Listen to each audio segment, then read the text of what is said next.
Astaghfirullah. Assalamualaikum warahmatullahi wabarakatuh.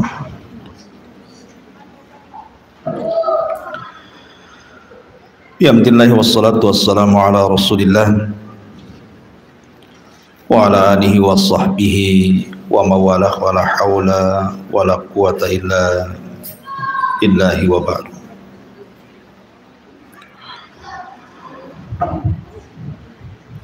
Alhamdulillah, di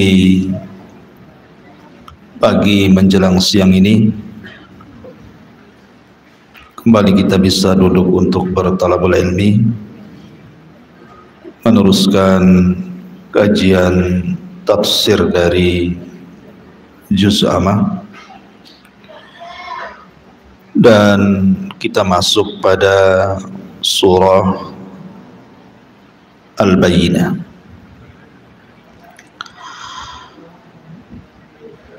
Sebelum saya jelaskan tentang surah Al-Bayyinah ini,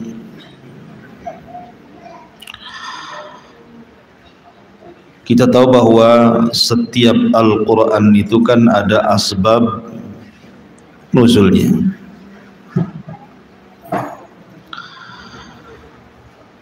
Sebutkan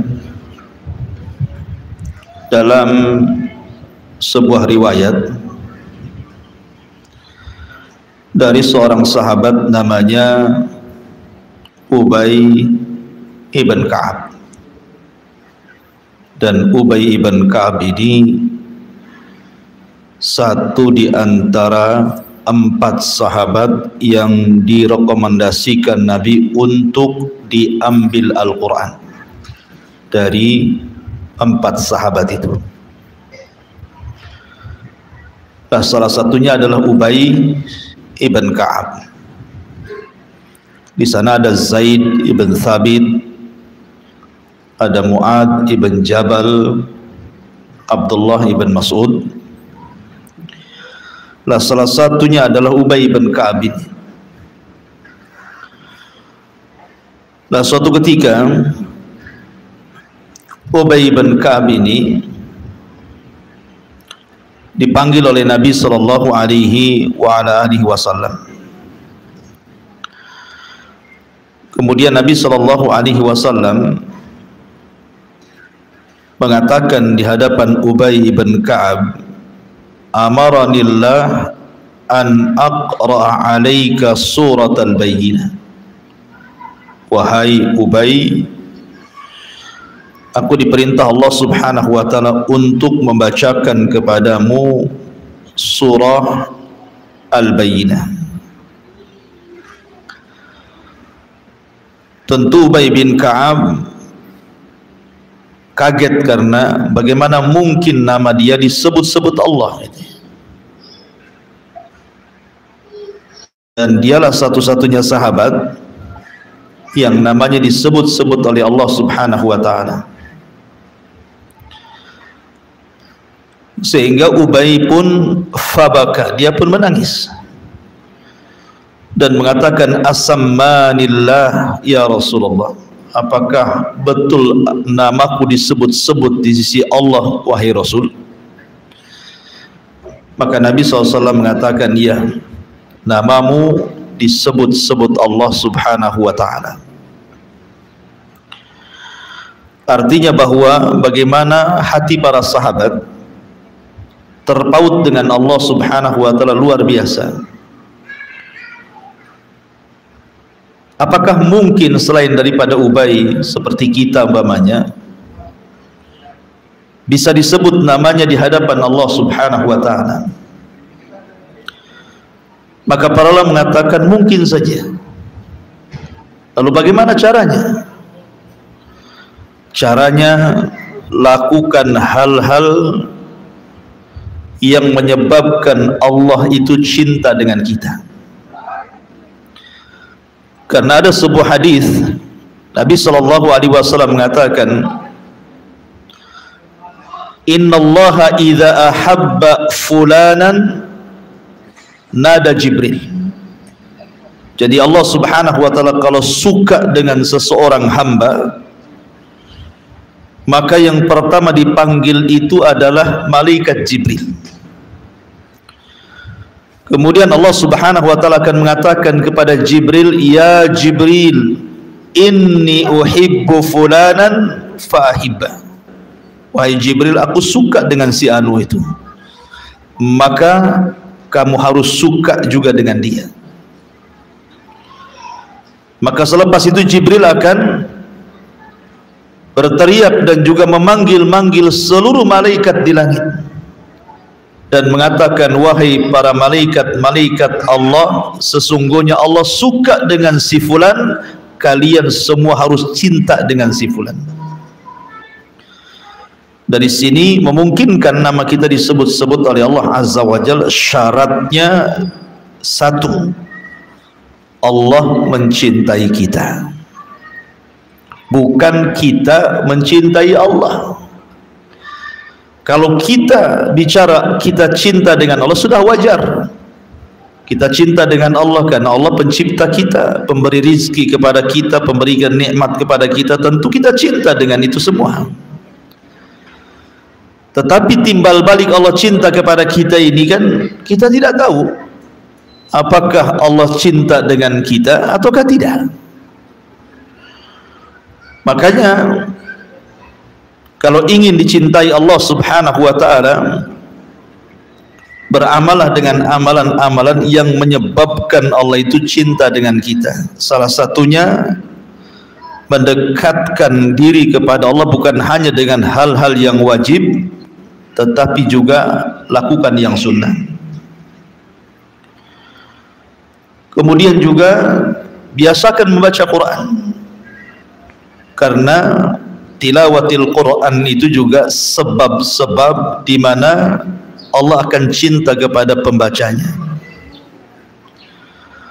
Termasuk juga memperbanyak zikir kepada Allah, baik istighfar, astaghfirullahaladzim, ataupun zikir-zikir yang lainnya. Termasuk menyebut-nyebut nama-namanya, nama-nama Allah yang sangat mulia, yang sangat agung, yang sangat tinggi. Termasuk juga perbanyak doa, karena Allah suka kalau hamba itu berdoa. Kemudian termasuk juga sering-seringlah beribadah, yang ketika manusia itu tidak bisa melihat ibu-ibu beribadah, seperti sepertiga malam akhir orang lagi tidur gitu kan, ibu ibadah gitu. Ataupun perkara-perkara yang lainnya. Intinya bahwa surah Al-Bayyinah ini ada kait erat dengan sahabat yang bernama Ubay ibn Ka'ab radhiyallahu anhu. Lah surah Al-Bayyinah sendiri secara tartib Al-Quran dia masuk pada tartib ke-98 dengan jumlah ayat 8, dengan jumlah kalimat 94, dengan jumlah huruf 412, dan disebut dengan Al-Madaniyah, surat yang jatuh setelah hijrah Nabi sallallahu alaihi wa ala alihi wasallam. Baik, kita akan baca suratnya. A'udzu billahi minasyaitonir rajim. Bismillahirrahmanirrahim. Lam yakunil ladzina kafaru min ahlil kitabi wal musyrikina munfakkina hatta ta'tiyahumul bayyinah. Rasulun minallahi yatlu suhufan mutahhara fiha kutubun qayyimah. Orang-orang yang kafir dari kelompok ahli kitab dan juga orang-orang musyrik tidak akan meninggalkan agama mereka sampai datang kepada mereka bukti-bukti yang nyata. Apa bukti-bukti yang nyata itu? yaitu seorang Rasul dari Allah yang membacakan lembaran-lembaran Al-Quran yang suci, yang di dalamnya terdapat kandungan kitab-kitab yang sangat lurus. Taib. Ma'asyiral muslimat yang dimuliakan Allah Subhanahu wa taala. Di sini Allah Subhanahu wa taala menyebut dua kelompok. Pertama ahlu kitab, yang kedua al-musyrikun. Apa bedanya? Bukankah Allah Subhanahu wa taala menyebutnya dua kelompok ini sebagai orang kafir? Lam yakunil ladzina kafaru. Mereka orang kafir. Baik ahli kitab ataupun orang-orang musyrik. Lalu apa yang membedakan ahli kitab dengan orang-orang musyrik di sini? Ulama mengatakan yang dimaksud ahli kitab adalah setiap agama yang diturunkan kitab kepada mereka. Dan kalau disebut ahli kitab dalam Al-Quran berarti tertuju kepada dua agama. Pertama Yahudi, yang kedua Nasrani. Jadi Yahudi dan Nasrani dalam bahasa Quran disebut ahlul kitab. Kenapa?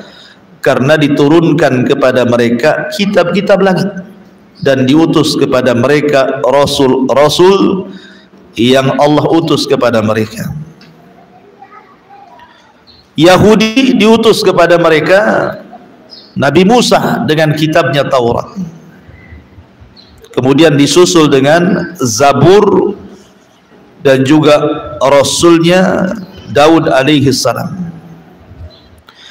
Kemudian Nasrani diutus kepada mereka Isa bin Maryam dan turun pada mereka kitab yang disebut dengan Injil.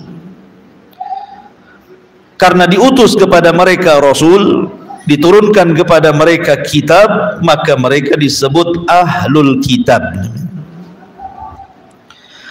Adapun orang-orang musyrik tidak diutus kepada mereka Rasul dan mereka tidak punya kitab. Mungkin di negara kita mungkin seperti orang-orang Hindu, Buddha gitu ya, atau yang semacamnya dari agama-agama orang-orang Cina umpamanya kayak Tepek Kong atau apa istilahnya gitu ya di negara kita ya. Lah menurut keyakinan kita kaum muslimin mereka bukan ahli kitab. Mereka digolongkan musyrikun gitu ya. Menurut Al-Quranul Karim dan keyakinan kita kaum muslimin, mereka bukan ahlu kitab. Karena kitab yang kita sepakati, yang kita kenal namanya adalah Taurat, Zabur, Injil, Quran. Kemudian yang tidak kita kenal namanya disebut suhuf. Dan tidak dikenal agama-agama seperti ini mengacu kepada kitab-kitab ini. Mereka punya kitab sendiri yang berbeda dengan acuan kitab-kitab yang kita yakini.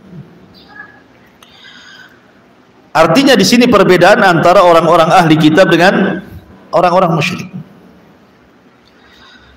Kemudian kalau kita mengacu kepada surah Al-Maidah, surah Al-Maidah ayat 82, Allah Subhanahu wa taala berfirman, la tajidanna asyaddan nasi adawatan lil ladzina amanu yahuda wal ladzina asyraku wa la tajidanna aqrabakum mawaddatan lil ladzina amanu alladzina qalu inna nasara. Allah mengatakan di sini, pasti kamu akan dapati orang-orang yang keras permusuhannya terhadap orang-orang yang beriman, yaitu orang-orang Yahudi dan orang-orang musyrik. Dan pasti kamu dapati orang-orang yang paling dekat persahabatannya dengan orang-orang yang beriman adalah orang-orang yang berkata sesungguhnya kami adalah Nasrani.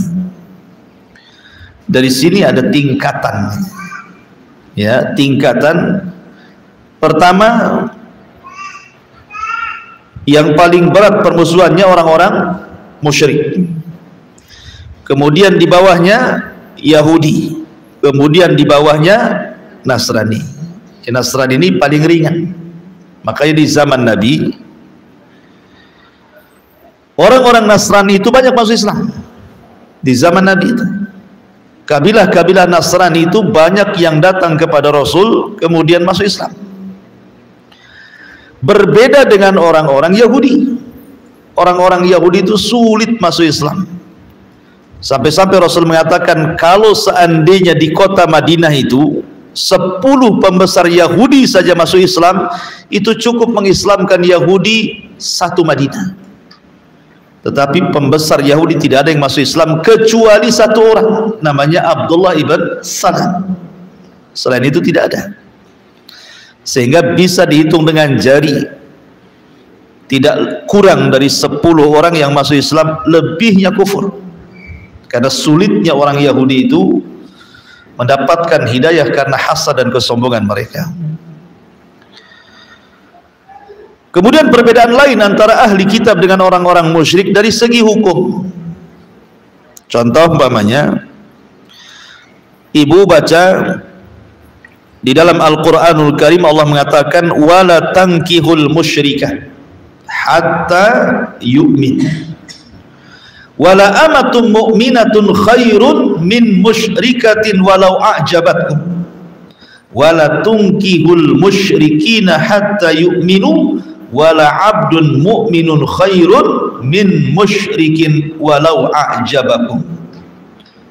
Ulaika yad'una ilan nar wallahu yad'u ilal jannati wal maghfirati biidnih. Dan janganlah kamu menikahi wanita-wanita musyrik. Di sini ada kata-kata janganlah kamu menikahi wanita-wanita musyrik sebelum mereka mau beriman. Kenapa? Karena seorang budak yang beriman jauh lebih baik dibandingkan seorang wanita musyrik walaupun dia menarik hatimu. Dan jangan pula kalian menikahi orang-orang musyrik dengan wanita-wanita mukmin sebelum mereka beriman. Karena sesungguhnya seorang budak yang beriman itu jauh lebih baik dibandingkan orang musyrik walaupun mereka menarik hatimu. Kenapa? Karena mereka mengajak ke neraka sementara engkau mengajak ke surga. Dari sini ada hukum tidak boleh menikahi orang-orang musyrik, baik laki-lakinya dari mereka atau perempuannya dari mereka. Beda pula dengan ahli kitab. Allah Subhanahu wa taala berfirman dalam surah Al-Maidah ayat 5, Al-yawma uhilla lakumut tayyibatu wa ta'amul ladzina utul kitaba hillu lakum wa ta'amukum hillu lahum wal muhsanatu minal mu'minati wal muhsanatu minal ladzina utul kitaba min qablikum idza ataitumuhunna ujurahunna muhsinina ghaira musafihin wala muttakhidi akhdan. Pada hari ini dihalalkan bagimu yang baik-baik, makanan sembelihan orang-orang yang diberi kitab itu halal bagimu, dan makanan kamu juga halal bagi mereka. Dan dihalalkan mengawini, menikahi wanita-wanita yang menjaga kehormatan di antara wanita-wanita yang beriman, atau wanita-wanita yang menjaga kehormatan di antara wanita-wanita ahli kitab. Sini ada kalimat wanita-wanita ahli kitab boleh dinikahi. Maka di sini perbedaannya, musyrik tidak boleh menikahi wanita mereka atau laki-laki mereka. Tetapi kalau ahli kitab boleh menikahi wanita-wanita mereka tapi tidak laki-laki mereka. Kenapa? Karena yang namanya suami itu biasanya menentukan agama pasangannya. Kalau seandainya laki-lakinya dari mereka, wanitanya dari kita, dikhawatirkan agama, terseret dengan agama mereka. Makanya ketika ada perdebatan Al-Imam Al-Baqillani dengan para pastor-pastor Nasrani dan mengatakan, enak kali kalian membolehkan wanita-wanita kami menikah dengan laki-laki kalian, sementara wanita-wanita kalian tidak boleh menikah dengan laki-laki kami. Kata Imam Baqillani, sebenarnya yang menghalangi tidak bolehnya laki-laki kalian menikah dengan wanita kami karena kalian tidak mengakui kenabian Nabi kami. Kalau kalian mengakui kenabian Nabi kami, silakan saja. Karena orang-orang Yahudi dan Nasrani itu mereka menghapus nama Ahmad dalam kitab-kitab mereka, sehingga mereka tidak mengakui bahwa Rasul itu Rasul kita, sementara kita mengakui Isa Rasul mereka, Musa Rasul mereka. Karena Allah yang mengajarkan la nufarriqu baina ahadin bir rusul, kita tidak boleh membeda-bedakan para rasul. Maka dari sini ini perbedaan secara hukum dalam masalah pernikahan. Boleh menikahi wanita ahli kitab, tapi tidak boleh menikahi wanita orang-orang musyrik. Yang kedua, sembelihan. Sembelihan ahli kitab halal bagi kita. Sembelihan ahli kitab halal selama mengikuti dua syarat. Pertama, ketika menyembelihnya menyebut nama Allah, bukan menyebut Isa ataupun Uzair. Yang kedua, disembelih secara syar'i, artinya di lehernya, bukan dicekik, bukan dibanting, bukan ditusuk, dan begitu seterusnya. Maka halal, walaupun yang menyembelih mereka, kalau terpenuhi dua syarat. Tetapi walaupun terpenuhi dua syarat, kalau yang menyembelihnya orang musyrik, tetap haram. Ini orang musyrik nih nyembelih, baca basmalah di lehernya, halal haram. Itulah perbedaan ahli kitab dengan orang-orang musyrik. Ya. Nah, di sini Allah Subhanahu wa taala berfirman dalam surah Lam yakunil ladzina kafaru, di sini bahwa orang-orang kafir dari kalangan ahli kitab, kenapa didahulukan ahli kitab baru kemudian orang-orang musyrik? Karena yang dekat dengan Islam itu ahli kitab, maka didahulukan kalimat ahli kitab baru orang-orang musyrik. Kenapa lebih dekat dengan Islam? Karena mereka sama-sama diutus Rasul dan diturunkan kitab. Makanya ketika Allah Subhanahu wa taala menceritakan tentang terkalahkannya Romawi, apa namanya dalam surah Rum itu, ghalabatir Rum fi adnal ardi min ba'di ghalabihim sayaglibun itu. Jadi ketika Persia perang melawan Romawi, kalah pula Romawi, kaum muslimin sedih. Di Madinah itu Rasul dan kaum muslimin sedih. Kenapa?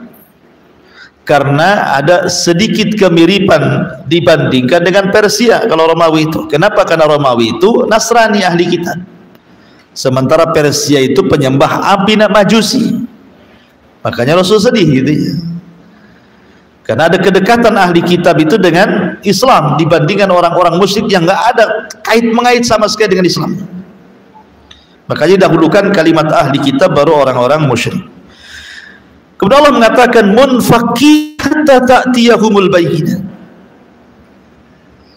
Mereka tidak akan meninggalkan agama mereka, maksudnya ahli kitab tidak akan meninggalkan Yahudinya, Nasraninya ataupun orang-orang musyriknya sampai datang bukti yang nyata kepada mereka. Sebenarnya orang-orang Yahudi atau Nasrani jauh-jauh hari sebelum Nabi SAW dilahirkan, apalagi diangkat jadi Nabi dan Rasul, mereka itu sebenarnya sudah tahu bahwa akan ada seorang Nabi, akhir para Nabi dan penutup para Nabi. Itu sudah tahu. Dan itu didoktrinnya oleh pendeta dan padri-padri mereka itu kepada umatnya, karena tercantum dalam kitab-kitab mereka sifat-sifat Nabi akhir zaman, bahkan pengikutnya, sahabat-sahabatnya pun tercantum dalam kitab-kitab mereka. Simahum fi wujuhihim min athari sujud, dan begitu terus, masaluhum Gimana ayatnya? Intinya bahwa sifat-sifat Nabi dan juga para sahabat itu tercantum maktuban fit Taurat, dicantumkan, ada dalam Taurat semua itu. Makanya kenapa pula alasan orang-orang Yahudi kemudian kok banyak berkumpul di Madinah. Ada yang tersebar di Tabuk, ada yang tersebar di di Khaybar, ada yang di Padak, ada yang di Madinah, Yathrib gitu ya, tersebar di zaman Nabi itu. Beberapa tempat tuh Yahudi itu. Kapan Yahudi itu sampai di kota Yathrib Madinah itu? Kenapa pula sudah banyak Yahudi di situ? Ada yang mengatakan bahwa ketika Bukhtun Nasr, raja zalim dari Babil Irak itu, menyerang Palestina yang ketika itu dihuni orang-orang Yahudi. Lah ketika Yahudi ini, orang-orang Yahudi itu membunuh para nabi, salah satunya yang dibunuh adalah Yahya ibn Zakaria yang dipenggal lehernya itu. Ya. Maka Allah Subhanahu wa taala kuasakan kepada mereka raja zalim namanya Bukhtun Nasr. Diserangnya Palestina itu oleh Bukhtun Nasr. Dan dibantai semua orang-orang Yahudi, kemudian wanita dan anak-anak dibawa ke Irak menjadi budak dan kotanya dihancurkan. Lah yang selamat, mereka pun kemudian lari dan meminta suaka sampai ke Yathrib, Madinah. Kenapa mereka tidak lari ke Yaman atau negara-negara yang lain gitu ya, ke Syam gitu? Kenapa mesti kemudian ke Yathrib? Dan bercokol pula di situ di Yathrib gitu ya. Dan banyak pula di situ ada Yahudi Bani Quraidah, ada Yahudi Bani Kunaiko, ada Yahudi Bani Nadir itu. Karena menurut kepercayaan mereka yang turun temurun dari padri dan pendeta-pendeta mereka itu, bahwa Madinah itu akan menjadi tempat hijrahnya akhirul anbiya'i wal mursalin, pemimpin akhir dari para nabi dan rasul Muhammad SAW. Makanya mereka di situ. Makanya kemudian setelah kemudian Rasul itu betul-betul diutus, rupanya Hasan kenapa? Yang selama ini mereka turun temurun menunggu dari generasi ke generasi, yang generasi sudah pada wafat, gak datang lagi generasi yang baru, didoktrin lagi. Rupanya bukan dari Bani Israel, tetapi dari Bani Ismail. Karena ini keturunan Ismail, bukan keturunan Yakub, ya kan? Dari situ hasadnya mereka sehingga mereka tidak mau masuk Islam.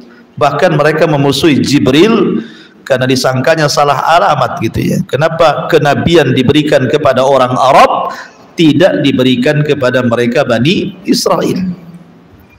Nah, dari sinilah makanya Allah mengatakan lam yakunil ladzina kafaru min ahlil kitab wal musyrikina munfakkina hatta ta'tiyahumul bayyinah. Apa bayyinah di sini? Rasulun minallahi yatslu suhufan mutahharah. Rasul dari Allah yang membacakan lembaran-lembaran Al-Quran, fiha kutubun qayyimah, di dalamnya terdapat isi kitab-kitab yang lurus.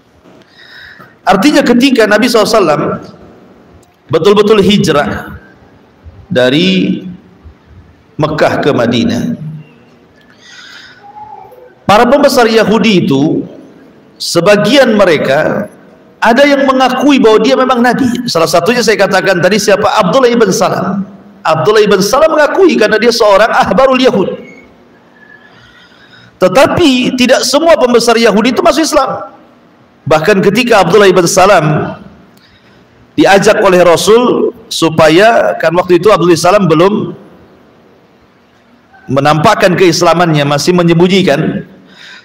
Tujuan Rasul itu bagaimana reaksi orang Yahudi ketika Abdullah bin Salam, tokoh mereka, masuk Islam. Mau nggak mereka masuk Islam? Maka Rasul mengumpulkan orang-orang Yahudi. Kemudian Rasul bertanya, bagaimana menurut kalian Abdullah ibnu Salam itu?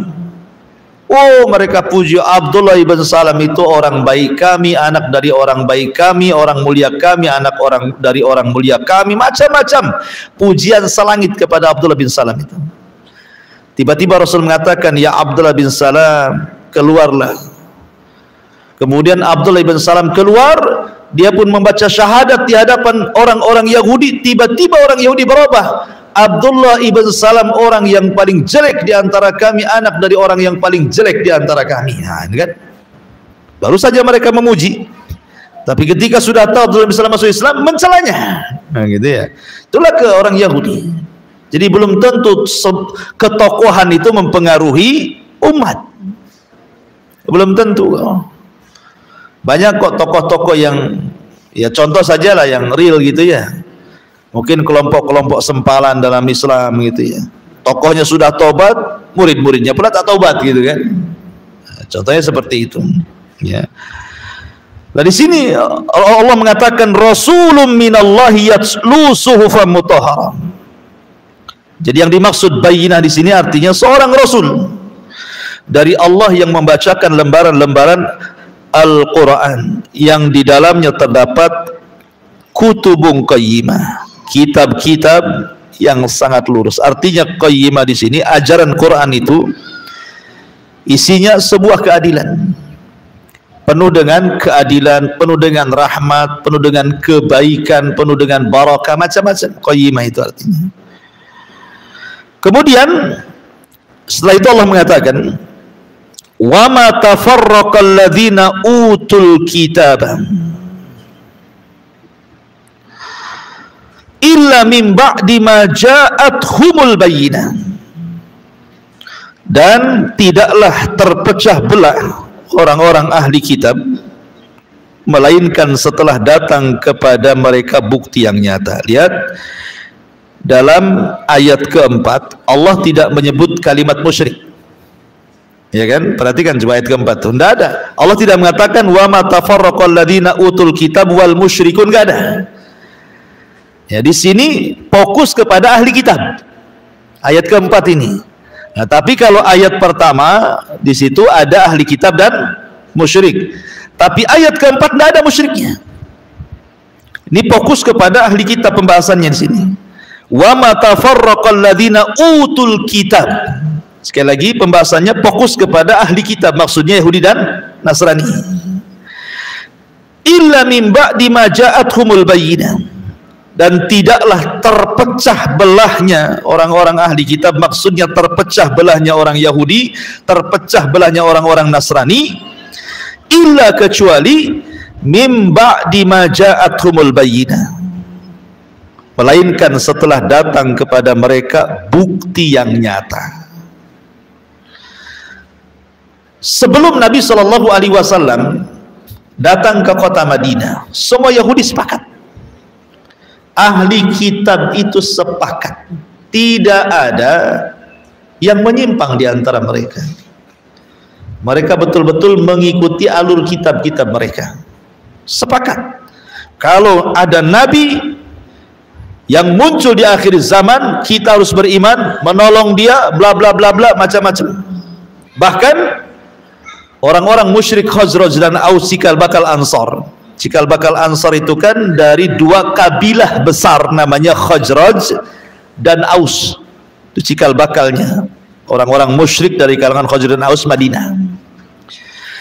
Jadi kalau seandainya Khazraj dan Aus ini berselisih dengan orang-orang Yahudi di Madinah, orang Yahudi itu suka ngancam, awas saja kalian ya, kalau Nabi kami nanti datang, kalian kami habisi. Nah, gitu bahasanya.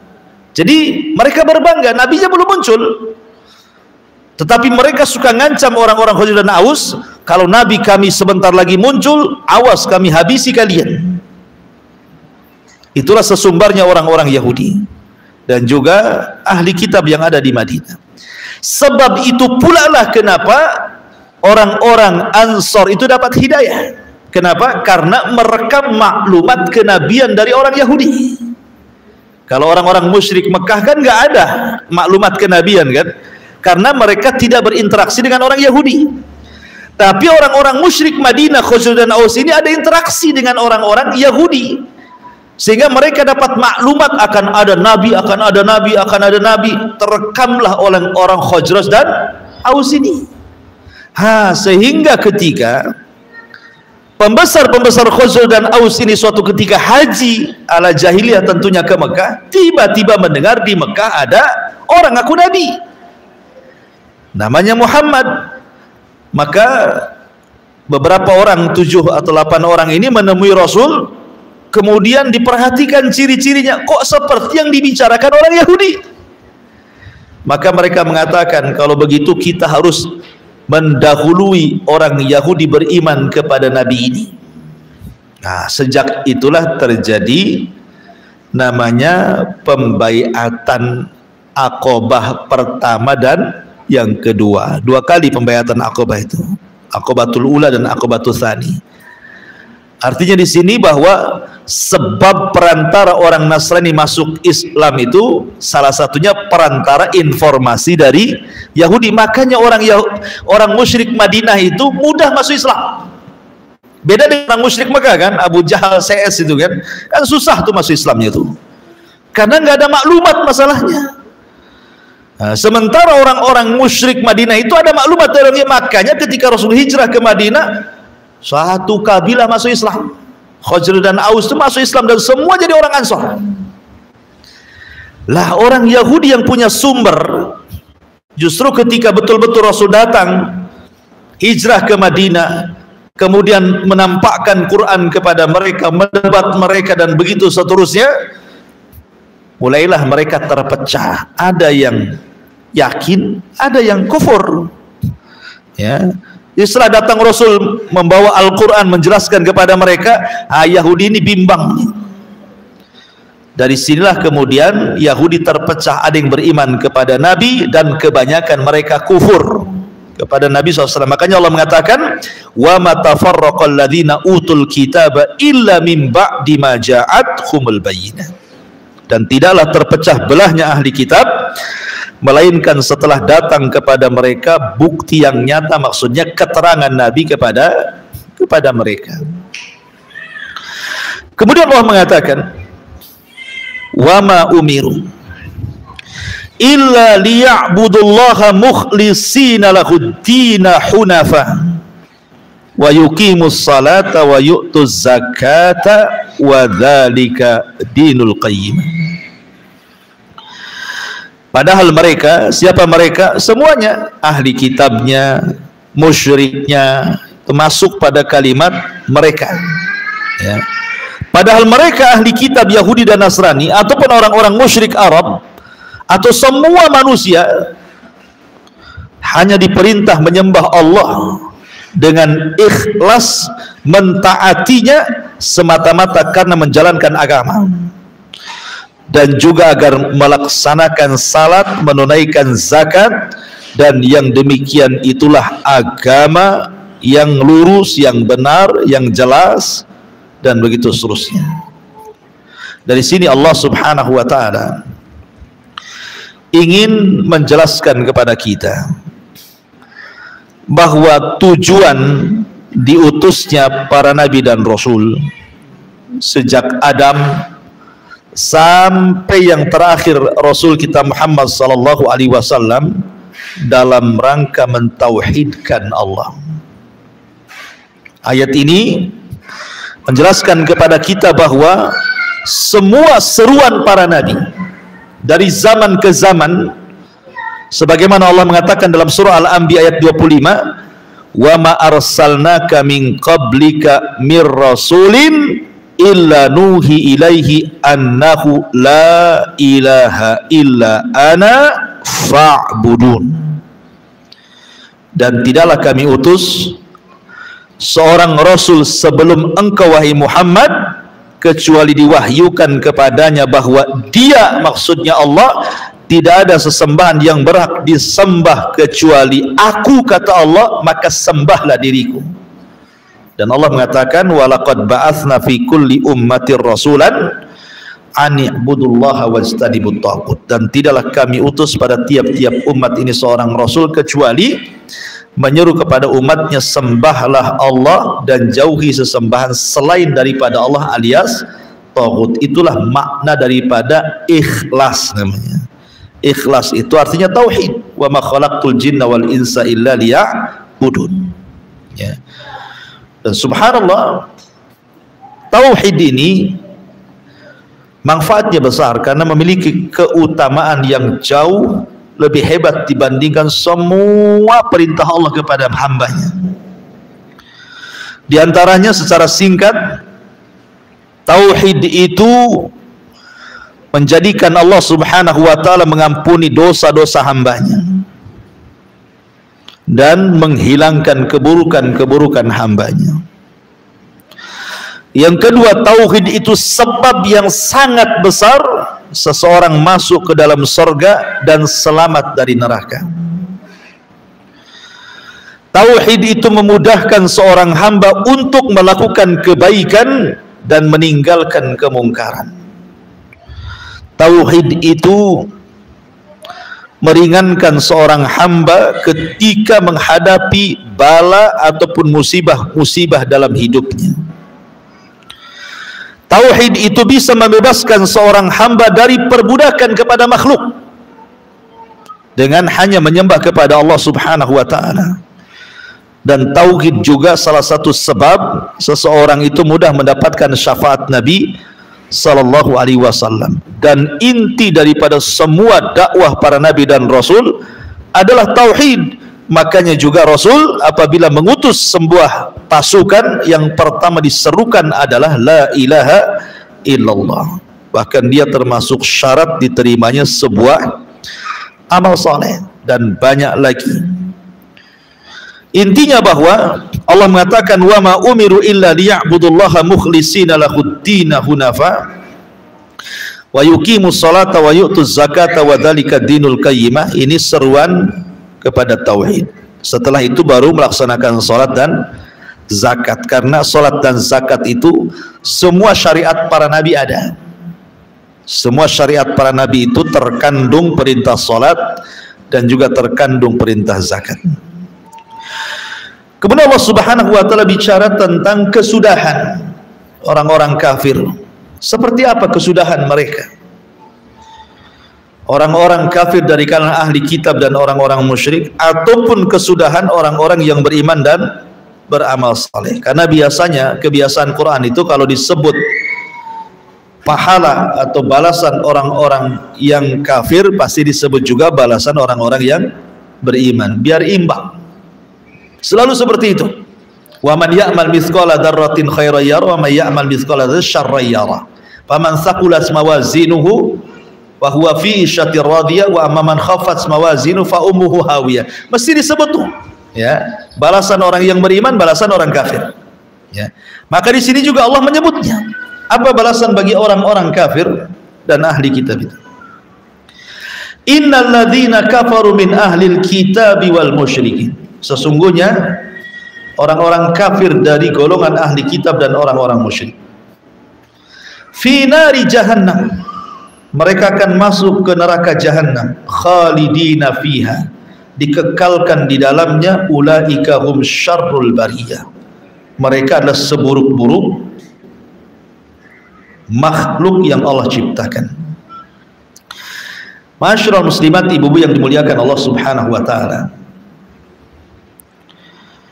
Di sini Allah Subhanahu wa taala menyebut tentang kesudahan ahli kitab dan juga orang-orang musyrik, bahwa mereka akan dimasukkan ke dalam neraka jahanam. Perhatikan sebuah hadis. Nabi sallallahu alaihi wasallam bersabda, kata Nabi sallallahu alaihi wasallam, la yasma'u bi yahudiyun wala nasraniyun. La yasma'u bi yahudiyun wala nasraniyun. Tidaklah mendengar akan kedatangan, baik dia seorang Yahudi ataupun Nasrani, summa yamutu walam yu'min billadzi ursiltu, kemudian dia mati dan tidak beriman dengan apa yang kubawa dengannya, illa kana min ashabin nar, kecuali akan dimasukkan kepada penduduk neraka.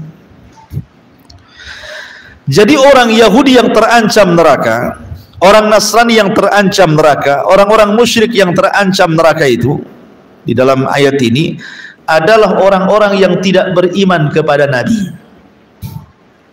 Karena Rasul yang mengatakan walladzi nafsi Muhammadin biyadi, kan, la yasma'u bi ahadun min hadil ummah, siapapun dari umat ini yang mendengar tentang kedatanganku dan ajaranku kok tidak beriman, kata Rasul, berarti terancamnya Yahudi, Nasrani ataupun orang-orang musyrik itu disebabkan karena mereka ingkar kepada ajaran Nabi. Karena ahli kitab itu benar di zamannya. Ya, Yahudi benar di zamannya ketika Isa hidup. Nasrani juga benar di zamannya ketika Yahudi benar di zamannya ketika Nabi Musa hidup. Dan Nasrani juga benar di zamannya ketika Isa hidup, gitu ya. Maka ketika diutusnya Nabi SAW, maka kedatangan Nabi menghapus semua ajaran, baik Tauratnya, baik Zaburnya, baik Injilnya. Makanya suatu ketika Umar bin Khattab radhiyallahu anhu penasaran, ingin membaca kitab Taurat, karena Umar itu kan sahabat yang bisa menulis dan membaca. Memang sedikit sahabat yang bisa menulis membaca itu. Nah, salah satunya Umar bin Khattab. Itu bisa menulis, bisa membaca. Dia tidak ummi, kalau Nabi kan ummi. Jadi dia penasaran dengan isi Taurat itu. Jadi dia meminta kepada orang Yahudi satu lembar Taurat. Kemudian dibacanya. Lewatlah Nabi SAW itu. Kemudian Rasul mengatakan, ya Umar, apa yang ada di tanganmu itu? Kata Umar, ini waraqun minat Taurat, ini lembaran Taurat, wahai Rasul. Apa kata Rasul? Buang. Buang lembaran itu. Sampai Rasul mengatakan, amutahawwikun anta ya Ibn al-Khattab, laqad taraktukum alal bayda. Wah, Ibn al-Khattab kok sudah bingung ya, katanya. Aku tinggalkan Islam ini terang benaran. Lailuha kanahariha la yazigu anha illa halik. Di mana malamnya seperti siangnya, siapapun yang berpaling pasti binasa. Kurang apa lagi terangnya Islam? Kenapa kau butuh dengan Taurat? Suruh dibuat. Karena apa? Islam itu sudah mencakup semua agama. Makanya ketika Allah menyebutnya dalam surah Sabbihisma rabbikal a'la, inna hadza la fi suhufil ula suhufi Ibrahim wa Musa, kan itu. Sesungguhnya Al-Qur'an ini, inna hadza, sesungguhnya Al-Qur'an ini la fi suhufil ula, terkandung suhuf yang pertama, suhuf Ibrahim dan Musa. Artinya bahwa dari 104 kitab yang Allah turunkan itu semua terangkum dalam Quran. Quran ini adalah rangkuman semua kitab-kitab langit. Yang dihajatkan dalam kitab-kitab langit itu semua ada dalam Quran. Sehingga tidak berhajat lagi, kita ini tidak berhajat kepada kitab selain Al-Quran, kita tidak berhajat kepada Nabi kecuali Muhammad SAW. Bahkan mereka orang Yahudi dan Nasrani yang berhajat kepada Quran dan kitab kita dan juga Rasul kita. Makanya di sini kemudian Allah Subhanahu wa taala mengatakan innal ladzina kafaru min ahlil kitab wal musyrikina fi nari jahannam khalidina fiha ulaika hum syarrul bariyah. Sesungguhnya orang-orang kafir dari ahli kitab dan orang-orang musyrik akan masuk neraka jahanam, mereka kekal di dalamnya selama-lamanya. Mereka kekal di dalamnya selama-lamanya. Perhatikan kalimat ini. Mereka kekal di dalamnya selama-lamanya. Ibu-ibu yang muliakan Allah Azza wa Jalla. Kalau ada orang bertanya, orang-orang kafir yang masuk neraka, terkadang hidup mereka itu tidak lama di dunia. Boleh jadi 20 tahun sudah meninggal, boleh jadi 30 tahun sudah meninggal, atau boleh jadi baru balik, baru setahun dia hidup, baru 16 tahun dia meninggal. Tiba-tiba kemudian masuk neraka dan dikekalkan di dalamnya.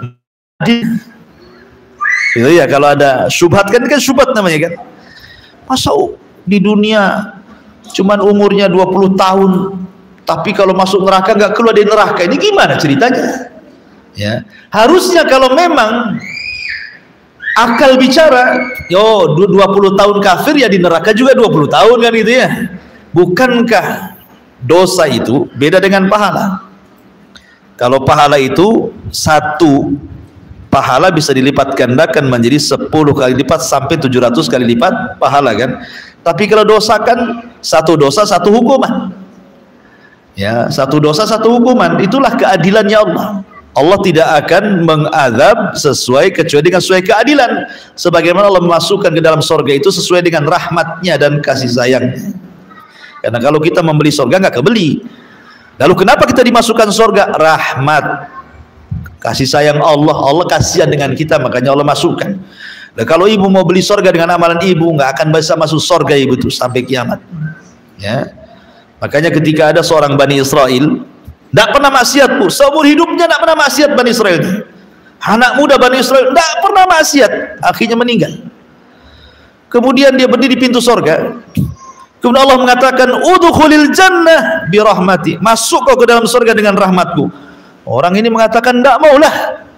Yang masuk surga dengan rahmatmu Rabb, mereka orang-orang yang berdosa. Kemudian kau ampuni dosanya, kau masukkan mereka ke surga, wajar mereka masuk surga dengan rahmatmu, kasih sayangmu. Nah, aku ini nggak pernah berbuat dosa, masa aku dimasukkan ke dalam surga dengan rahmatmu? Masukkan aku dengan amalanku, katanya. Maka Allah mengatakan, baik, sekarang hitung amalanmu, berapa amalanmu emangnya, gitu. Akhirnya dihitung amalannya. Rupanya amalan yang dia kerjakan dengan pahala yang ia peroleh tidak sebanding dengan satu nikmat yang Allah berikan kepadanya, namanya nikmatul basar, nikmat melihat. Akhirnya karena dia takut tidak masuk surga, dia mengatakan, ya sudah Rabb, masukkan aku dengan rahmatmu lah, katanya. Karena takut mau masuk surga, gitu.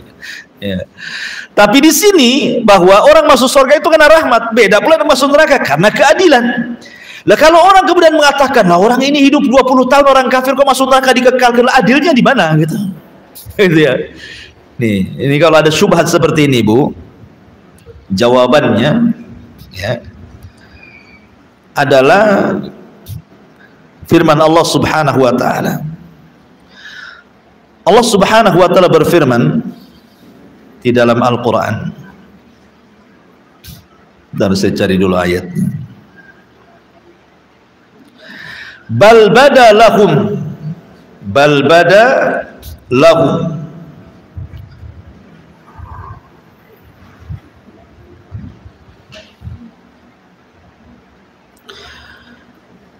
Allah mengatakan, bal bada lahum ma kanu yukhfuna min qablu.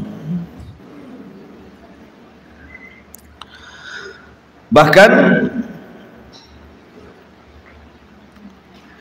walau ruddu la'adu limanuhu anhu wa innahum lakadzibun. Gitu ya ayatnya. Ya. Di sini ada kata-kata walau ruddu la'adu limanuhu anhu. Kalau seandainya mereka orang-orang kafir itu dikembalikan ke dunia setelah mereka diazab di neraka, pasti mereka akan kufur lagi. Jadi ini penduduk neraka nih, orang-orang kafir yang masuk jahanam itu, yang masuk neraka dan dikekalkan di dalamnya itu. Kalaulah seandainya orang-orang kafir yang masuk neraka itu, yang dikekalkan dalamnya itu, Allah putar ulang, mereka diambil dari neraka, kemudian diputar ulang, dibalikkan lagi ke dunia, tentu mereka pasti akan kufur lagi. Mereka akan beriman. Jadi Allah dengan kesempurnaan pengetahuannya mengetahui sesuatu yang mustahil terjadi, kalau terjadi Allah tahu. Di antaranya adalah kalaulah seandainya orang-orang kafir yang masuk neraka itu, yang sudah dikekalkan di dalamnya, itu kan mustahil ke bumi. Tetapi kalau itu terjadi, dibalikan lagi ke bumi, pasti kafir lagi. Tidak mungkin tidak. Sebab itulah maka pantaslah mereka dikekalkan di neraka. Ya. Lain dengan orang-orang yang beriman. Mereka mengatakan, laula akhartani ila ajalin qarib la asaddaqa wa akun minas salihin. Ya Rabb, kalau seandainya kau balikkan aku ke bumi, aku akan bersedekah dan aku menjadi orang-orang yang baik. Seperti Abdullah ibn Haram ketika meninggal di perang Uhud, mati syahid, dan dia orang tua rentak satu-satunya yang terlibat dalam perang Uhud, sudah dilarang anaknya Jabir, tetap juga dia daftar jihad, mati pertama kali peperangan, mati syahid Abdullah bin Haram ini. Tiba-tiba Allah Subhanahu wa taala saat kematiannya mengajak bicara. Tamanna ya abdi, hambaku, kau mau apa? Ngomong saja. Tiba-tiba kemudian Abdullah bin Haram sudah meninggal ini, berdialog dengan Allah. Dia mengatakan, ya Rabb, atamanna an uqtal marratan thaniyan. Saya hanya ingin hidup lagi, kemudian berperang lagi, kemudian mati syahid lagi kedua kalinya. Gitu kan? Itulah orang yang beriman. Kalau dikembalikan ingin lagi seperti itu. Maka orang kafir pun sama. Ya. Makanya sebab itu kata para ulama, kenapa Allah Subhanahu wa taala di sini mengatakan dengan kalimat khalidina fiha abada. Innal ladina amanu wa amilus shalihat ulaika hum khairul bariyah. Sesungguhnya orang-orang yang beriman dan mengerjakan kebaikan, mereka adalah sebaik-baik makhluk. Berarti di sini manusia terbagi menjadi dua, ada seburuk-buruk makhluk, ada sebaik-baik makhluk gitu. Kemudian Allah tutup ayatnya, jazaohum inda rabbihim jannatu adnin tajri min tahtihal anhar khalidina fiha abada radhiyallahu anhum wa radu'an dzalika liman khasyya rabbah. Balasan mereka orang-orang yang beriman dan beramal saleh itu di sisi Tuhan mereka adalah surga Aden. Ada 4 makhluk yang diciptakan langsung dengan tangan Allah, yang lainnya diciptakan dengan kun fayakun. Satu Adam alaihi salam ciptakan langsung oleh Allah tanpa kun fayakun. Yang kedua Arasy, yang ketiga kolam, dan yang keempat surga Aden. Surga Aden ini diciptakan bukan dengan kun fayakun, tapi Allah sendiri yang bentuk. Ya. Artinya bahwa ini surga yang luar biasa gitu ya. Tajri min tahtihal anhar khalidina fiha. Mengalir di bawahnya sungai-sungai. Sungai-sungai surga ada berapa? Ada 4 kan? Sungai air jernih, tidak berubah sama sekali rasanya, tidak berubah warnanya, sama sekali tidak berubah. Kemudian sungai madu yang sudah tersaring bersih. Kemudian sungai susu yang sama sekali nggak berubah rasanya sama sekali. Dan sungai khamar yang ladzat li syaribin, ya, yang sangat lezat bagi peminumnya. Di sana ada mata air yang memancar nadakha. Ada mata air yang seperti kita lihat air terjun. Jadi di surga macam-macam, ada yang mata air dari muncrat dari bawah ke atas, ada yang dari atas ke bawah air terjun gitu ya. Macam-macam. Ya. Sebagaimana macam-macam minuman semua ada di surga. Yang ada di surga semua komplit. Kemudian Allah mengatakan khalidina fiha abada, yang di surga pun dikekalkan di dalamnya selama-lamanya. Radhiyallahu anhum wa radu'an dzalika liman khasyya rabbah. Allah ridha terhadap mereka dan mereka pun ridha kepada Allah. Yang demikian itu adalah balasan bagi orang-orang yang takut kepada Tuhan. Dan ridha itu adalah yang kita hajatkan terakhir di surga. Makanya ketika penduduk surga berkumpul, Allah datang minta kata Allah.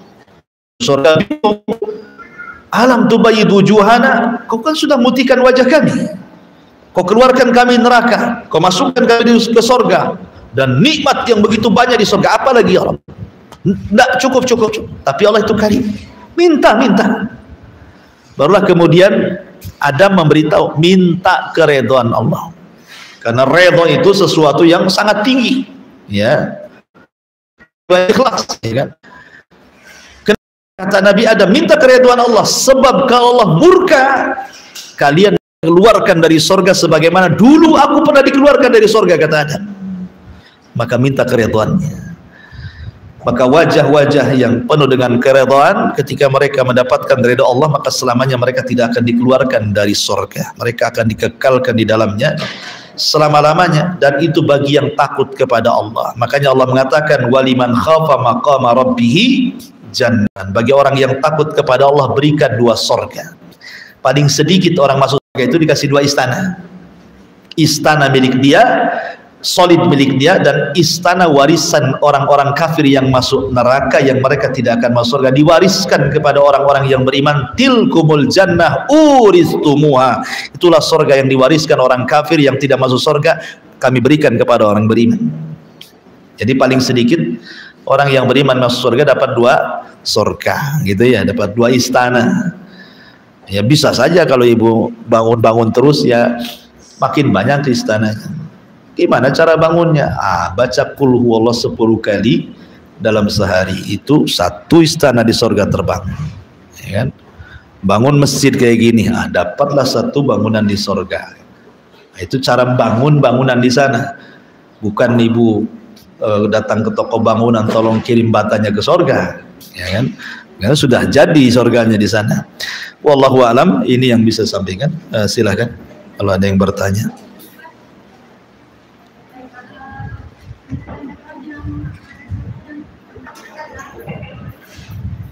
Pakai mic aja dulu, nggak dengar.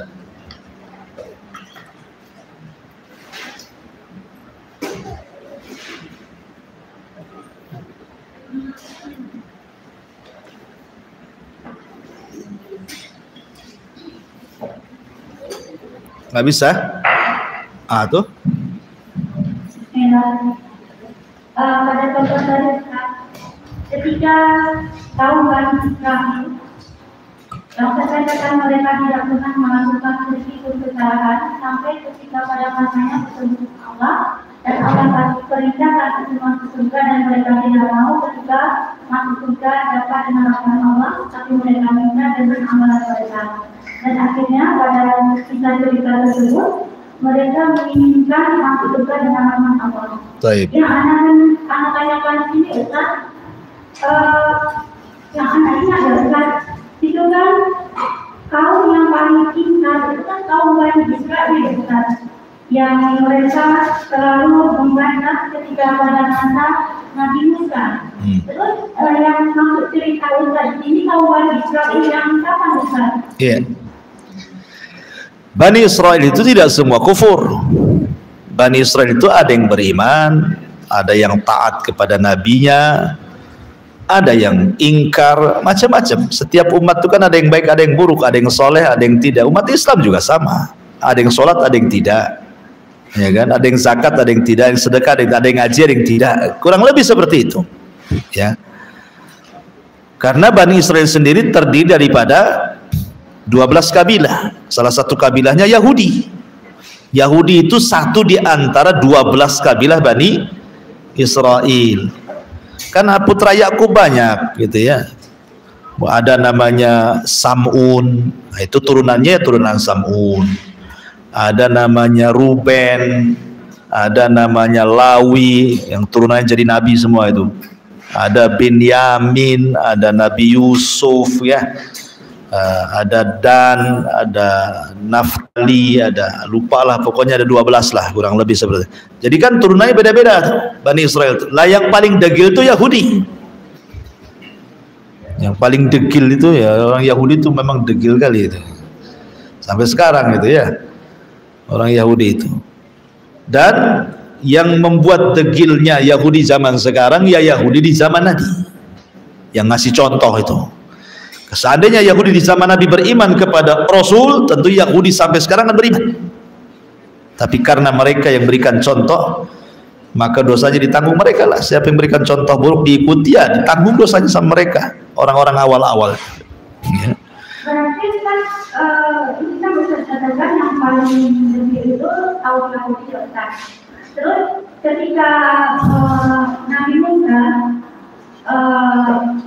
yang terakhirnya mereka mau menyeberang ke sungai itu yang Allah tenggelamkan Firaun itu hanya kaum Yahudi aja? Enggak, semua.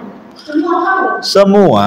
Cuman kenapa orang Yahudi itu lebih populer dibandingkan kabilah-kabilah Bani Israel yang lainnya, ya kan?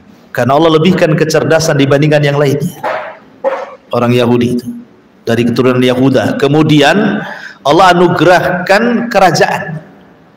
Kan Bani Israel itu ada yang turunnya semua jadi nabi, ada yang turunannya semua jadi raja, gitu ya. Seperti Lawi, itu semua turun jadi nabi. Kemudian Yahuda, orang-orang Yahudi raja semua. Pokoknya raja itu dari Yahudi. Ya. Ada keturunan yang lain seperti keturunan Binyamin, umpamanya Itu pun ditolak. Siapa? Tolut. Tolut turunan Benyamin. Ketika dia mau diangkat jadi raja sama Nabi Samuel, ditolak. Ngapain orang miskin jadi raja katanya? Apa nggak ada lagi orang kaya katanya? Nah, ketika mereka ditindas oleh Jalut. Ada juga yang keturunan, tapi kan tidak banyak begitu ya. Yang turunan-turunan dari itu kebanyakan memang kalau yang jadi raja dari Yahuda, yang jadi nabi dari Lawa. Ada juga yang tergabung raja dan nabi seperti Daud dan Sulaiman kan. Itu kan dianugerahkan dua sisi tuh. Biasanya kan kalau jadi raja, raja saja. Kalau nabi, nabi saja. Tapi ada nabi dari Bani Israel itu dua-duanya dianugerahkan tuh. Raja iya, nabi iya. Seperti Daud, anaknya juga Sulaiman juga sama. Raja plus nabi. Tapi cuma dua ini saja, Daud dan Sulaiman. Kalau yang lainnya nabi-nabi saja, raja-raja saja gitu ya. Jadi apa namanya kan ada fase-fasenya. Setelah Yusha ibn Nun meninggal dunia dan membebaskan Baitul Maqdis itu ada namanya fase muluk qudot ya, fase kerajaan dipimpin oleh para nabi. Kemudian fase muluk dipimpin para raja dan macam-macam lah itu kalau kita cerita terlalu panjang. Intinya bahwa kompleks lah, namanya orang-orang ramai, ribuan jumlahnya kayak kita orang Islam kan ada yang kufur, ada yang baik, ada yang soleh, ada yang kurang lebih seperti itu. Ya, tidak semua kufur, tidak semua beriman. Ya, begitu. Tapi memang kebanyakan kenapa yang diceritakan orang-orang Yahudi itu? Karena memang mereka yang paling banyak pelanggarannya. Mereka mendustakan ajaran Nabi dan mereka juga membunuh para nabi. Makanya kisahnya diabadikan, tidak ada yang baik ceritanya orang Yahudi, semua lembaran hitam. Kalau kita kupas sejak zaman dulu sampai hari ini gitu ya. Wallahu a'lam. Satu lagi. Iya. Ini dekat ada 4 poin yang salah satunya pada masa zaman Yahudi itu waktu itu kan benar adanya ketika masa hidupnya dan keadaan tertentunya. Dan katakan juga, dan ketika pada tangan Nabi Muhammad SAW itu kan menghapus semua apa yang tercebur kesalahan-kesalahannya. Terus kan kita sering dapatkan bukan kisah Bani Israel itu tetap kita pakai dan sampai sekarang di banyak atau contoh-contohan itu kita pakai. Kenapa yang ini kita pakai Ustaz? Apa karena yang sudah diperbolehkan atau disaring oleh Allah melalui Rasul? Kisah-kisah Bani Israel itu Rasul katakan hadithu am Bani Israel wala haraj. Ceritakan tentang kisah-kisah Bani Israel, tidak mengapa. Tetapi jangan didustakan secara mutlak, jangan dibenarkan secara mutlak. Yang tidak bertentangan dengan Al-Quran dan Sunnah ceritakan. Yang bertentangan dengan Quran dan Sunnah maka jelaskan. Ceritakan tapi dijelaskan ini bertentangan. Karena kan syariat kita berbeda dengan syariat orang dulu. Kita punya syariat sendiri, orang dulu juga punya syariat sendiri. Yang namanya kisah-kisah Israiliyat itu kebanyakan memang bermasalah. Ya, kadang ada khurafatnya macam-macam gitu ya, kisah-kisah Israiliyat itu. Makanya kemudian kita mengambil kisah-kisah Israel itu memang dari sahabat-sahabat yang memang mereka suka mengambil kisah-kisah itu, dan menurut penelitian para ulama tidak bertentangan dengan Quran Sunnah. Seperti contoh yang suka menukilkan kisah Israel kan Ka'ab al-Akhbar. Ka'ab al-Akhbar ini orang yang masuk Islam di zaman Umar karena dia seorang pendeta dulunya. Kemudian masuk Islam ya, dan dia ulama mengatakan thiqah orangnya. Dalam ilmu hadis itu thiqah itu artinya riwayat terpercaya gitu ya. Dan dia seorang ahli kitab. Makanya banyak riwayat Israiliyat yang memperkuat Al-Quran dan Sunnah. Kalau memperkuat Al-Quran dan Sunnah ada masalah. Selama tidak bertentangan dengan Al-Quran dan Sunnah dan sanadnya jelas gitu ya, bukan dikarang-karang. Tapi kalau seandainya bertentangan dan banyak sekali Israiliyat itu yang bertentangan, ya tidak boleh lah kita ini mengambil sandaran, apalagi dijadikan dalil. Itu kan riwayat-riwayat umat-umat dulu, karena yang namanya Israiliyat itu kan diambil dari perjanjian lama alias Taurat atau dari perjanjian baru alias Injil yang sudah ditahrif masalahnya. Ya kan mereka ada tahrif. Contoh tahrif nih ya, ketika Nabi Adam alaihi salatu wassalam memakan buah. Dalam Taurat yang sudah ditahrif, yang sudah diubah-ubah itu, maksud buah itu artinya syajaratul ma'rifah. Pohon ma'rifat, ma'rifat itu artinya pengetahuan. Jadi gara-gara Adam pengen tahu, makanya Adam dikeluarkan dari sorga. Jadi pohon itu maksudnya pohon pengetahuan. Karena Adam pengen tahu jadi dikeluarkan, makanya sejak itulah gereja di zaman dulu memerangi pengetahuan. Ya, maka tersebarlah kejahilan sampai akhirnya muncul orang-orang ilmaniun, mungkin bahasa kitanya sekuler gitu ya, bangkit memerangi pihak gereja. Ya zaman dulu lah, kalau dulu kan memang kekuasaan dipegang gereja, zaman-zaman Romawi kuno dulu kan. Nah, salah satunya karena mereka berpegang bahwa Adam itu dikeluarkan dari surga karena mendekati buah larangan. Maksud buah larangan itu maksudnya syajaratul ma'rifah, pengetahuan, pohon pengetahuan. Karena Adam pengen tahu sekali, akhirnya dikeluarkan dari surga. Makanya jangan cerdas-cerdas amat lah orang itu, gitu maksudnya. Nanti kasusnya jadi Adam gitu ya. Akhirnya sejak itulah kebodohan menyebar. Nah, gitu ya. Maka di demo lah akhirnya melakukan banyak pemberontakan, akhirnya banyak dari pihak-pihak gereja diserang gitu ya. Zaman-zaman Romawi dulu, kalau ibu baca sejarahnya lah. Wallahu a'lam. Kan itu kalau pada masa Nabi Adam tadi Ustaz katakan yang dimaksudkan dengan pohon itu kan pohon untuk menghapus semua kekacauan kan. Sementara pada awalnya kan sebelum datangnya Nabi Isa itu kan kaum Israel Yahudi ya Ustaz kan? Tidak, sebelum Ishak atau setelah Ishak? Kalau pengikut kaumnya Ustaz, Yahudi anak lagi kan yang terakhir Ustaz sebelum Isa. Iya. Tapi kenapa kaum Yahudi itu lebih pengetahuannya lebih tinggi daripada kaum Nasrani? Ya itu karena ada pembodohan dari pihak gereja gitu dulu, orang-orang Romawi dulu. Mereka itu dibodohkan dari pihak gereja zaman dulu, ya, sehingga akhirnya karena terjadi pembodohan itulah, maka mereka tidak seperti orang Yahudi. Orang Yahudi kan suka baca sampai hari ini. Anak-anak orang Yahudi itu, kita lihat di Israel sana, luar biasa mereka. Ya, Allah lebihkan kecerdasan mereka dibandingkan yang lainnya. Tapi kecerdasan mereka itu untuk nyesatin orang. Iya.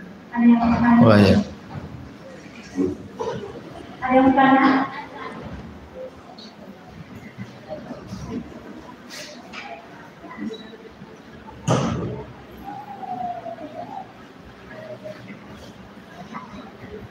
Bila Ustaz mau menanyakan orang tua kalau misalkan ada yang bilang masuk neraka, terus kalau yang bagian nggak menerima orang tua lagi masuk neraka itu gimana itu? Ada dua. Ya, ulama mengatakan pembahasan seperti ini tidak perlu diperpanjang karena tidak menambah iman, tidak menambah takwa. Faedahnya sedikit, ya kan? Karena ini kan masalah khilafiyah. Ada yang mengatakan di neraka, ada yang mengatakan tidak di neraka. Ada yang mengatakan di situ maksudnya bapak, ada yang mengatakan di situ maksudnya paman, gitu ya. Sehingga pembahasan seperti ini tidak perlu diperluas. Kalau diperluas itu justru nanti malah memperluas perselisihan. Karena tidak banyak faidahnya. Karena kan kalimat Rasul SAW ketika mengatakan inna abi wa abuka finnar, bapakku dan bapakmu di neraka, itu karena ada sebuah pertanyaan. Bukan semata-mata Rasul bersabda seperti itu, tidak. Ada sebuah pertanyaan. Rasul, bapakku di mana? Ada seorang sahabat, bapaknya meninggal. Rasul, bapakku di mana? Rasul tidak mau jawab. Dikejarnya Rasul, Rasul, bapakku di mana? Rasul nggak mau jawab. Dikejar lagi sampai 3 kali. Emosilah Nabi. Rasul nggak mau menjawab sebenarnya. Akhirnya Rasul mengatakan inna abi wa abuka finnar, bapakku dan bapakmu di neraka. Aku udah tahu, gitu ya. Terkadang latas al-an asya intub dalakum tasukum, jangan tanya sesuatu kalau dijawab jadi nyesal jadinya, ya kan? Terkadang tidak semua ditanyakan. Nah, jadi disinilah kemudian menjadi khilafiyah para ulama tentang kalimat inna abi wa abuka finnar, bapakku dan bapakmu. Maksudnya abi ini siapa? Ada yang mengatakan ya abi ya bapak. Ada yang mengatakan bukan, maksudnya abi itu paman, karena paman itu bi manzilatil ab. Ya. Kemudian terjadi silang pendapat, ada pendapat Imam Suyuti, pendapat macam-macam pendapat lah, ini panjang lebar masalah ini, sehingga kesimpulannya sebagian ulama mengatakan tidak terlampau banyak faidah membahas tentang orang tua Nabi. Ya, apakah di neraka atau tidak, di neraka atau tidak, malah jadi masalah besar gitu ya. Nah, jadi khilaf di tengah-tengah kaum muslimin karena tidak menambah masalah takwa, masalah iman, masalah apa gitu ya, maka tidak perlu dibahas lah. Ya, nggak perlu dibahas. Wallahu a'lam.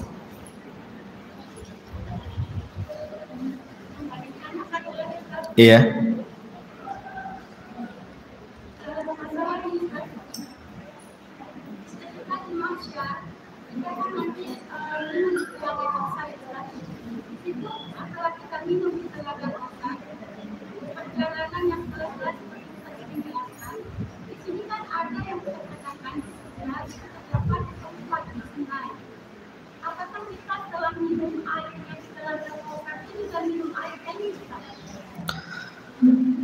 Iya, alhamdulillah. Telaga Kautsar itu adalah telaga yang ada di surga. Inna a'tainakal Kautsar. Nama telaga untuk Nabi yang ada di surga itu namanya Kautsar. Alirannya itu sampai ke telaga yang ada di padang mahsyar yang disebut dengan haud. Alirannya itu. Lah orang yang minum di telaga haud Nabi itu satu kali minum tidak akan haus selamanya. Dan itu salah satu bentuk syafaat Nabi, karena kan di padang mahsyar itu kan matahari didekatkan 1 mil sehingga panas gitu, haus gitu ya. Tapi orang yang meminum dari telaga itu mendapatkan syafaat, dia tidak akan haus walaupun matahari di atas kepala. Cuma yang jadi khilaf kata Imam Tahawi dalam kitab Aqidah Tahawiyah itu, di mana letak telaga di padang mahsyar? Apakah dia di sebelum titian, maksudnya di padang mahsyar, atau terbentang dengan titian, ataukah setelah titian Siratal Mustaqim? Karena kemungkinan ini bisa terjadi, karena itu perkara gaib masalahnya kan. Walaupun kemudian Al-Imam At-Tabari kalau tidak salah merojehkan berdasarkan logika juga bahwa telaga itu letaknya sebelum titian Siratal Mustaqim.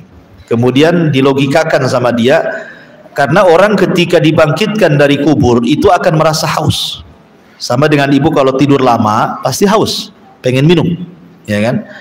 Sehingga itulah letaknya orang mencari air.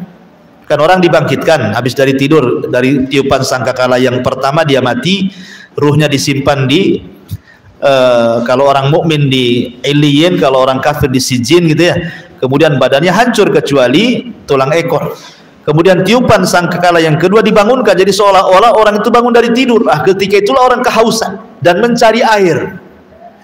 Dari situlah setiap Nabi sudah menunggu di telaganya masing-masing. Gitu.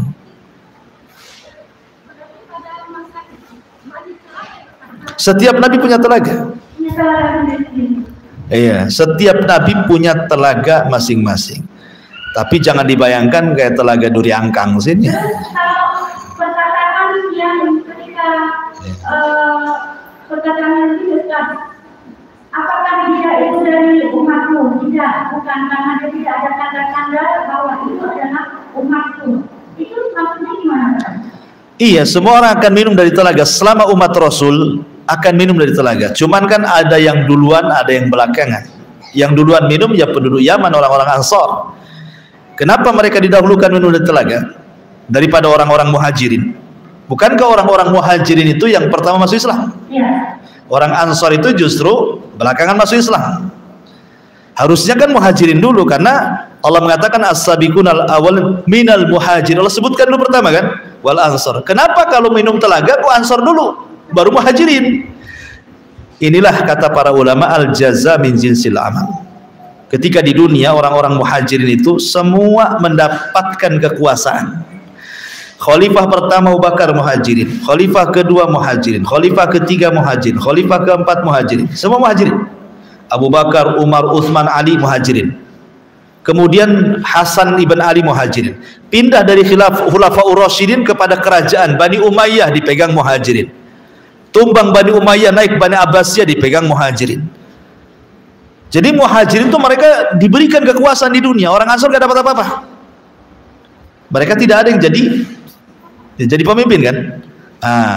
Karena mereka tidak mendapatkan kekuasaan di bumi, maka al-jaza min jinsil amal, maka balasan sesuai dengan perbuatan. Maka dia pun dihadiahi meminum telaga yang pertama sebelum yang lainnya. Itu alasan para ulama seperti itu. Tapi ada kelompok-kelompok itu yang mengaku Islam, mau minum juga, tiba-tiba diusir malaikat.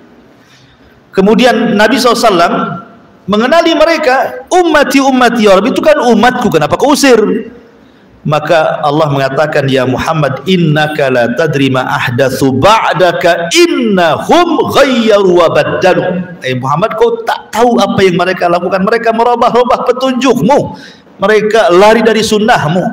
Dari sini kata para ulama, ada 4 atau mungkin 5 kelompok yang tidak akan minum dari telaga Nabi. Pertama, orang murtad, tidak akan minum dari telaga Nabi, ya. Yang kedua, orang munafik. Maksudnya munafik i'tiqadi, pura-pura masuk Islam padahal bukan Islam, ya kan? Kemudian yang ketiga, orang-orang yang menjauhi sunnah Nabi dan mereka-reka ajaran dinasabkan kepada ajaran Nabi padahal bukan dari Nabi, ya. Kemudian yang keempat, berapa itu 4? Orang-orang yang mereka gemar melakukan dosa besar.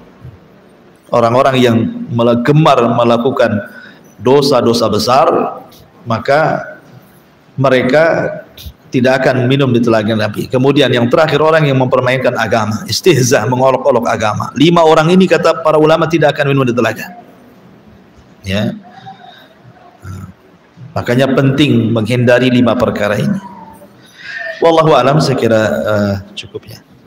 Kita tutup dengan kafaratul majlis. Subhanaka bihamdika asyhadu an la ilaha illa anta astaghfiruka